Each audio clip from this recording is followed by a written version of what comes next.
Quero convidá-los a que abram a palavra do Senhor, a Bíblia Sagrada, no texto de Romanos, no capítulo de número 6. Romanos, capítulo 6.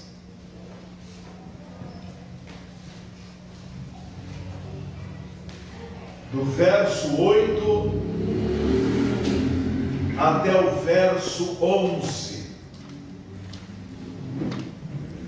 Romanos capítulo 6, de 8 a 11. Assim diz a palavra de Deus: Ora, se já morremos com Cristo, cremos que também com Ele viveremos, sabendo que, tendo sido Cristo ressuscitado dentre os mortos, já não morre. A morte não mais tem domínio sobre ele. Pois quando a ter morrido, de uma vez morreu para o pecado, mas quando a viver, vive para Deus. Assim também vós, considerai-vos certamente mortos para o pecado, mas vivos para Deus em Cristo Jesus, nosso Senhor. Amém? Amém.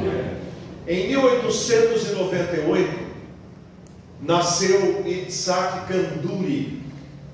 Itzhak Kanduri era um judeu ortodoxo, ultra-ortodoxo, que aprendeu a Torá, a lei de Deus, o Taná, o Velho Testamento, aprendeu o Talmud, a interpretação do Velho Testamento, e ele se tornou a maior celebridade religiosa no meio ultra-ortodoxo dos judeus. Um mestre dos mestres. E ele viveu 108 anos. Um homem respeitado como autoridade espiritual em todo o meio askenazi, nos Haredi, entre os ultra-ortodoxos de Israel. Nos últimos tempos da sua vida, ele passou a ter alguns sonhos. E numa destas vezes ele declarou a Israel: o Messias se revelou a mim. E o povo eufórico dizendo: Rabino, o que foi que o Messias lhe disse? Ele disse: eu sei quem é o Messias, ele se revelou a mim. E o povo querendo saber quem era o Messias.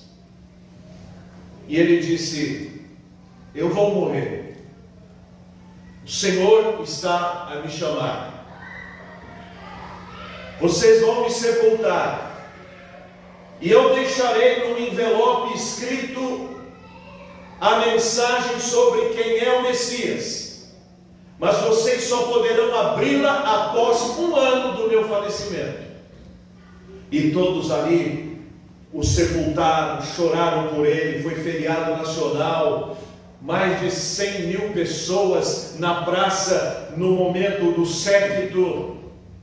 E quando deu 1 ano, foram lá e abriram o envelope, e era uma mensagem criptografada.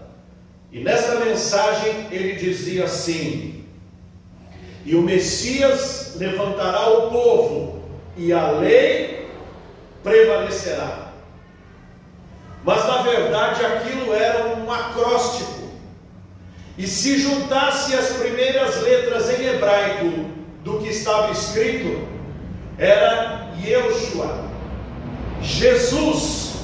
Ele deu o nome do Messias. O nome do Messias era Jesus Cristo. Jesus se revelara a ele. Imediatamente publicado na página dos ultra-ortodoxos, eles perceberam o risco que estavam correndo e foram lá e despublicaram, e andaram esparramando a ideia de que ele já estava gagá, e tiraram a publicação, mas os prints são eternos. E então chegou ao conhecimento do mundo que o maior de todos os rabinos dos últimos tempos tivera um encontro com o Messias, Yeshua HaMashiach, Jesus Cristo, e Jesus revelou-se a ele. Meus irmãos, Jesus foi muito mais que um rabino. Jesus foi muito mais do que um pregador ou um profeta. Jesus era o prometido de Israel, o Rei dos reis e o Senhor dos senhores, que não viera naquele tempo para tomar o domínio político de Israel, mas viera para cumprir o texto de Isaías capítulo 53, que dizia: serei o servo sofredor, que tomaria sobre si os pecados de Israel. E não apenas os pecados de Israel, mas seria ele a luz de todos os gentios, de todos os que não eram judeus. E este Jesus cumpriu meticulosamente cada uma das profecias do Velho Testamento a respeito da vinda do Siló, do enviado, daquele prometido de Deus. Também assisti um filme neste final de semana. Minha esposa disse que estava a ser exibido O Rei dos Reis em quadrinhos ou em desenhos. E eu com o pé atrás, mas fui lá assistir. E fiquei espantado ao ver que aquele desenho, diferentemente de muitos desenhos ou séries que são produzidas, apenas contava a verdade a respeito de Jesus, o Filho de Deus. E eu percebi tanta gente assistindo aquilo e ouvindo a proclamação de que Ele é o Rei dos reis e o Senhor dos senhores. Mas, meus irmãos, por que Jesus é diferente? Itzhak Kanduri foi um grande rabino, e há tantos inúmeros rabinos em Israel. Em que ele era diferente? Bem, podemos dizer apenas por isso: ele ressuscitou. A diferença está principalmente aqui: ele não permaneceu morto, ele vive. Ele não apenas proclamou a palavra e ensinou o caminho, ele disse: eu sou a ressurreição e a vida. Aquele que crê em mim, ainda que esteja morto, viverá. Isto seria uma linda palavra, mas despida de qualquer significado verdadeiro se ele tivesse morrido e continuado morto. Ele seria mais um dos ilusórios líderes de religiões do mundo, que proclamam o caminho, proclamam a verdade, proclamam o seu sistema, morrem e permanecem mortos. Eles encontram uma série de pessoas que o seguem e que mantêm a chama viva, mas se perguntarmos onde está o seu líder, o seu fundador, eles dirão: está em tal túmulo, ou as suas cinzas foram jogadas em tal lugar, ou ele faleceu não sei aonde. Eles morrem e permanecem mortos. Entretanto, Jesus Cristo, cumprindo as profecias da palavra de Deus, não apenas veio ao mundo para ser a sua luz, não apenas veio ao mundo para ser o Cordeiro de Deus que tira o pecado do mundo, mas veio para trazer vida, e vida com abundância. Em João capítulo 10 está escrito: eu vim para que tenhais vida, e vida com abundância. Quem assiste ou vê as músicas dos ortodoxos judeus, vê lindas melodias, músicas maravilhosas, que transitam entre a cultura europeia oriental e a cultura árabe. estão ali muito grudados, muito juntos nos seus estilos. E mesmo as suas festividades, que agora é a festa do Pessah, a festa da Páscoa em Israel, eles estão celebrando com uma alegria triste. É um canto triste. Por mais alegres e felizes que eles demonstrem ser, eles estão tristes. Porque o Messias prometido nas Escrituras, para eles, não veio. Há uma cadeira vazia em cada família, onde eles a colocam na expectativa de que um dia o Messias venha.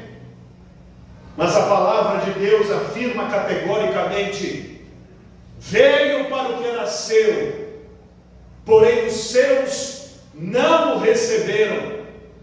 Mas a todos quantos o receberam, deu-lhes o poder de serem feitos filhos de Deus, a saber, aos que creem no seu nome. Jesus veio. E quando Jesus olha para Jerusalém, esta cidade que é o relógio de Deus, esta cidade que é o cálice de tontear as nações, ele diz: Jerusalém, Jerusalém, que matas os profetas e apedrejas os que te são enviados. Quantas vezes eu quis te ajuntar como a galinha junta os seus pintinhos debaixo da asa, mas tu não quisestes. Então não me verás mais, até que um dia declares: Baruch Rabá Bashem Adonai, bendito que vem em nome do Senhor. Israel carrega este vazio no seu peito, que faz com que se vistam de escuro e vivam uma vida longe da felicidade, longe da alegria, porque conquanto estejam minuciosamente estudando a Torá, estudando o Velho Testamento, estudando as leis, os 618 mandamentos das Escrituras Sagradas, eles buscam a justiça própria, querem se justificar diante de Deus com os seus próprios atos, mas diante de Deus nenhuma alma se justificará, pois a Bíblia diz: todos pecaram e separados estão da glória de Deus. Não há um justo, nenhum sequer, alguém que possa bater no peito e dizer assim: Deus tem a obrigação de me salvar, porque eu sou bom. Não existe esta pessoa. No entanto, Jesus Cristo, o Filho de Deus, perfeito Deus e perfeito homem, em tudo foi tentado como qualquer um de nós, mas com uma diferença: ele nunca pecou. E ele, na cruz do Calvário, como cordeiro mudo perante os seus tosqueadores, não abriu a sua boca, pelo contrário, aos seus algozes que o feriam, ele ainda orou intercedendo por eles, dizendo: Pai, perdoa-lhes, porque eles não sabem o que fazem. Estava ali o Redentor de Israel, estava ali o próprio Deus que viera ter um encontro com o seu povo, estava ali a luz dos gentios, que de ambos os povos, os judeus e os goi, os gentios, fariam um povo só, o povo remido pelo Cordeiro de Deus, pelo Rei de Israel, pela luz dos gentios, que é Jesus Cristo nosso Senhor. E quando chega a manhã de domingo, aquela fatídica semana, Jesus Cristo, o Rei da vida, o doador da vida, recobra a sua vida humana, voltando ao seu corpo mortal, e dentro de si volta novamente a luz do Espírito, e ele sai da sepultura como um corpo incorruptível, transformado, que nunca mais morrerá. E então ele sai e se apresenta para os seus seguidores, para as mulheres que foram lá para temperar o cadáver, para passar os seus ungüentos no cadáver, mas para Jesus não há necessidade de colocar perfume em cadáver, porque Jesus não está morto, está vivo. Glória a Deus. Aparece aos seus apóstolos e lhes dá uma missão: ide por todo o mundo e pregai esta boa notícia. Os que crerem e forem batizados serão salvos, os que não crerem já estão condenados. Por isso estamos aqui hoje, agentes da ressurreição, agentes da vida, porque Jesus Cristo nos prometeu que assim como Ele ressurgiu, assim cada um de nós que expirarmos, que morrermos, um dia ouviremos lá no céu a última trombeta, e se cremos no Senhor Jesus como nosso Senhor, como nosso Salvador, sairemos da sepultura ressurretos e transformados. Não apenas nos encontraremos no paraíso após morrer, como de fato acontece, mas voltaremos e ressuscitaremos, e assim estaremos para sempre com o Senhor. Aleluia, Deus. Mas esta ressurreição não acontece apenas no último dia. Ela acontece no coração de cada um de nós que se converte a Jesus, porque recebe dele uma vida nova. Diz o texto de 2 Coríntios capítulo 5, verso 17: assim, pois, que se alguém está em Cristo, nova criatura é. As coisas velhas já passaram, eis que tudo se fez novo. Esta nova vida não é provocada por leis que eu observe. Esta nova vida não é provocada por um chicote rigoroso do meu pastor, do meu rabino. Esta nova vida não é provocada por alguma hecatombe dentro do meu corpo, não. Ela é provocada pelo Espírito Santo que vem em mim e gera vida, e me liberta do poder do pecado. Antes o pecado imperava sobre mim, eu era seu refém e estava eternamente conduzido com correntes, obrigado a fazer o que ele queria. Mas no dia em que Jesus me encontra, no dia em que Jesus vem à minha vida, caem-me as correntes, abrem-me os olhos, e agora eu me torno livre, porque conhecereis a verdade, e a verdade vos libertará. E Jesus Cristo declarou: eu sou o caminho, e a verdade, e a vida. Ninguém vem ao Pai senão por mim. Agora, esta vida, meus irmãos, deve ser despertada, deve ser cultivada e deve ser proclamada. Nós não fomos chamados para continuar na velha rotina do pecado. Nós não fomos chamados para continuar nos velhos vícios do pecado. Nós somos chamados para sermos transformados pelo poder de Deus. Não vos conformeis com este mundo, mas transformai-vos pela renovação da vossa mente, para que experimenteis qual seja a boa, agradável e perfeita vontade de Deus. Fomos chamados para a exceção, mas há muitos de nós que nos esquecemos da ressurreição, e a nossa vida cristã se torna uma vida morta. Eu estive no romanismo, e na quinta-feira era o dia do lava-pés.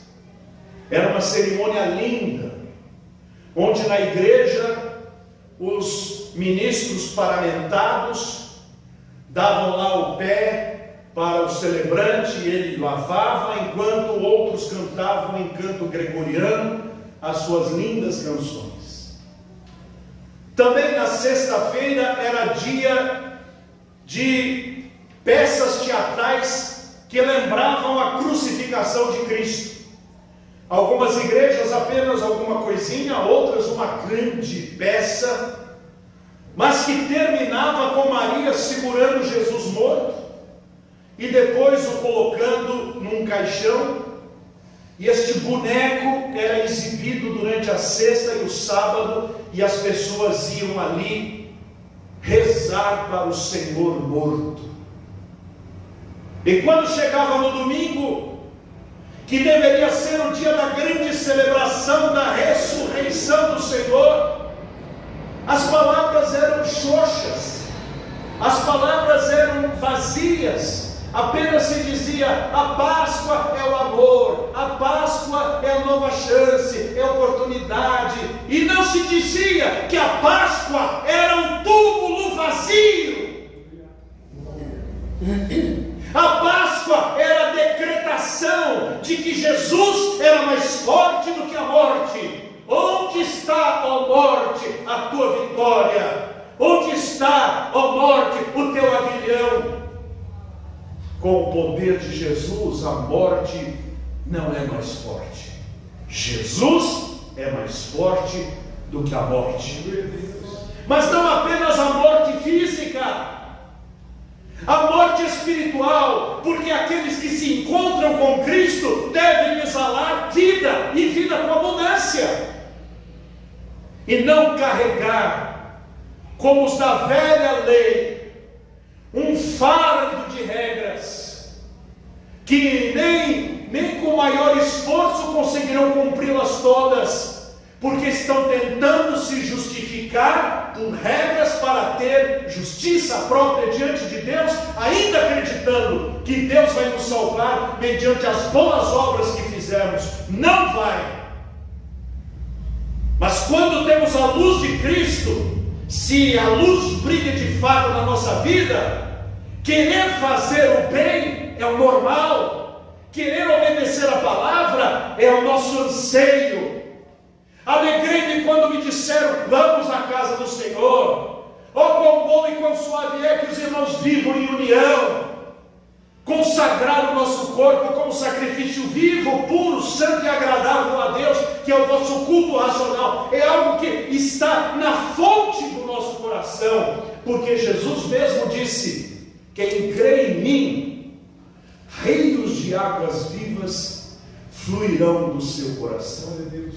Não terá falta de Deus, terá alegria, terá felicidade, terá direção, e não desejará se misturar. Hoje a época é época de mistura, transformarmos o nosso Jesus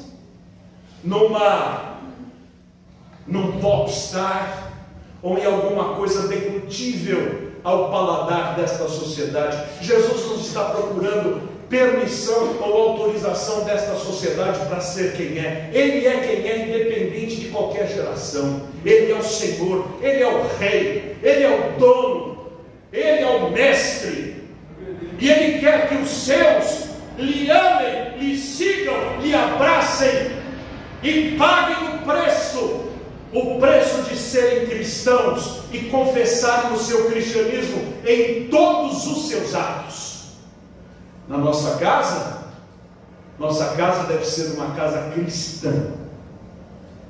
O palavrão não deve ser servido com batatas e macarrão.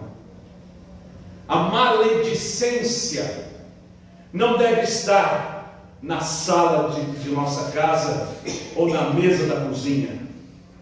O nosso trabalho deve ser um trabalho honrado, como que para o Senhor, fazendo o melhor. O nosso testemunho deve ser daqueles que vivem o que pregam, e não apenas pregam e não vivem, porque é justamente pela falta de vivência que o mundo não dá mais crédito àquilo que nós estamos proclamando e anunciando. Vi agora, essa tarde, surgiu aí um vídeo de um cantor que cantou a harpa cristã e cantou Pregador de Rosas. Para quem sabe de quem eu falo. aí dançando forró, no meio lá do Nordeste, e vivendo a sua vida do jeito que o coração pede. Porque nós não podemos disfarçar o tempo todo, podemos fingir um tempinho, mas o que nós somos se apresenta, o que nós somos surge dentro de nós.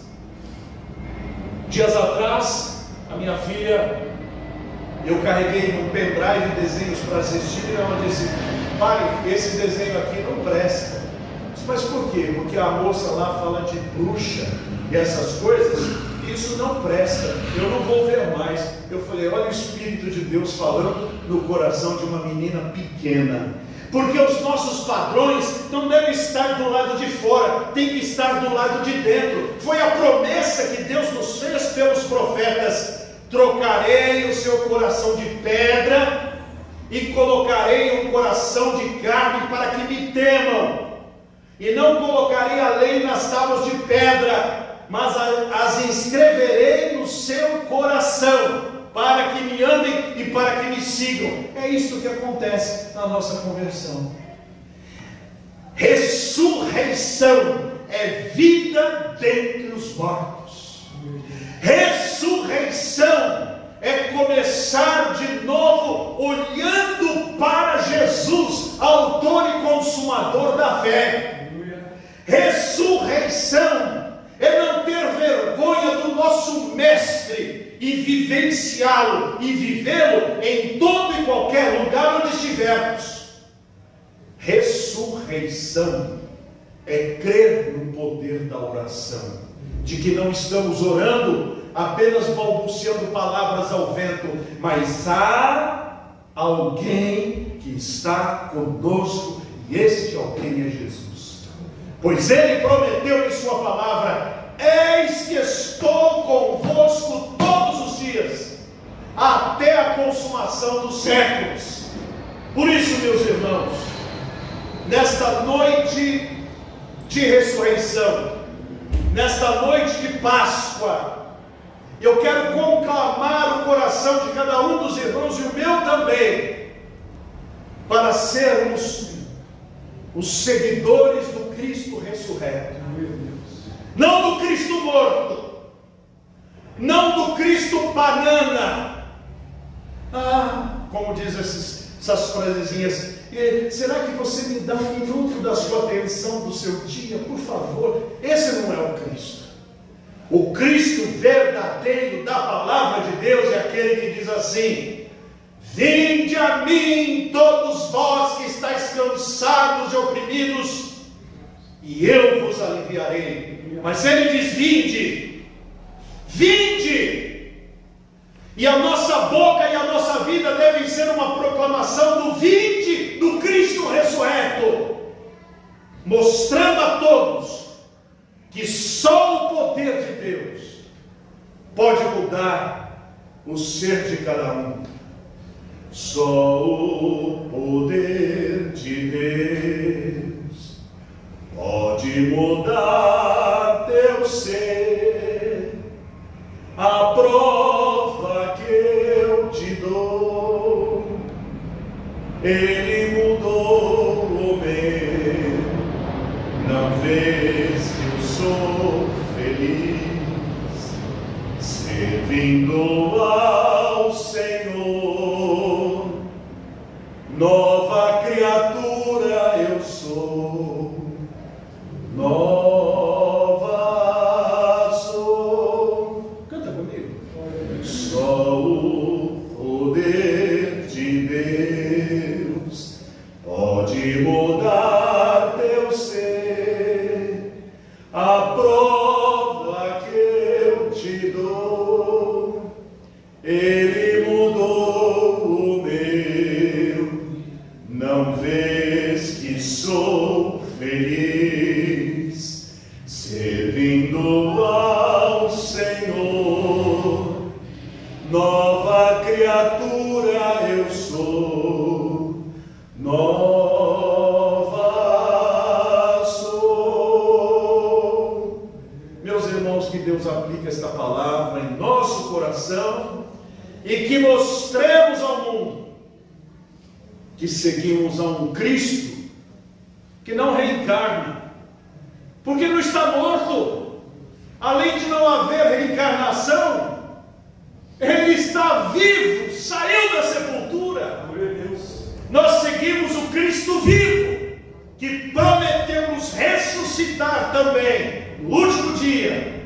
E enquanto isso não acontece, ele nos ressuscitou para uma nova vida. E esta nova vida é o que oferecemos às pessoas, se quiserem confessar os seus pecados e fazer de Jesus também o seu Salvador.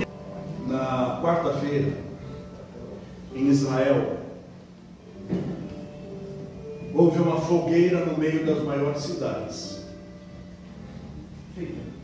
Manualmente. As pessoas levavam tudo que é fermentado para queimar, porque a lei diz que não haja nada de fermento em suas casas na celebração da Páscoa. Iam lá levar macarrão, levar pão, levar tudo, tacar fogo. Eu penso que poderiam ter doado, mas foram lá e tacaram fogo em tudo aquilo lá. O fermento da nossa vida é o envolvimento com o pecado. O pecado moral, o pecado mental, o pecado espiritual, o pecado financeiro, o pecado da não obediência à palavra, são os pães com fermento que Deus não quer ver na nossa vida. Para esta nova vida brilhar em nós, temos que jogar fora todo o fermento, porque Deus não abençoa um crente com fermento. Fermento, você coloca na massa, ele faz com que ela cresça. O pecado é assim. O diabo vê uma brechinha na porta, ele dá uma bica e entra com tudo. Aí ele arrebenta com tudo e descaracteriza a nossa vida cristã. Antes éramos uma bênção, exibíamos a beleza de Cristo. Hoje nós mostramos o rosto endividado de quem não cumpre a palavra, de quem vive uma vida imunda e porca e suja. Mas quando a gente joga o fermento fora, é dizer assim: Senhor, eu não quero mais o fermento da imundícia, do pecado, da união com este mundo, seja por que motivo for. Eu quero andar na tua palavra. Eu quero consagrar a minha boca. Quero consagrar o meu corpo como sacrifício vivo, puro, santo e agradável a ti. É o meu culto racional. Se eu tomar esta decisão, Deus vai levá-la a sério. Agora, a obediência sou eu que devo ter. Eu que devo colocar o reino em primeiro lugar. E chegar ao pecado e dizer assim: pecado, não te quero mais. Pecado, fora daqui, mas vai custar caro. Que custe? Custou mais para Jesus? Custou muito mais para Jesus? Vale a pena fazer isso. Eu vou orar.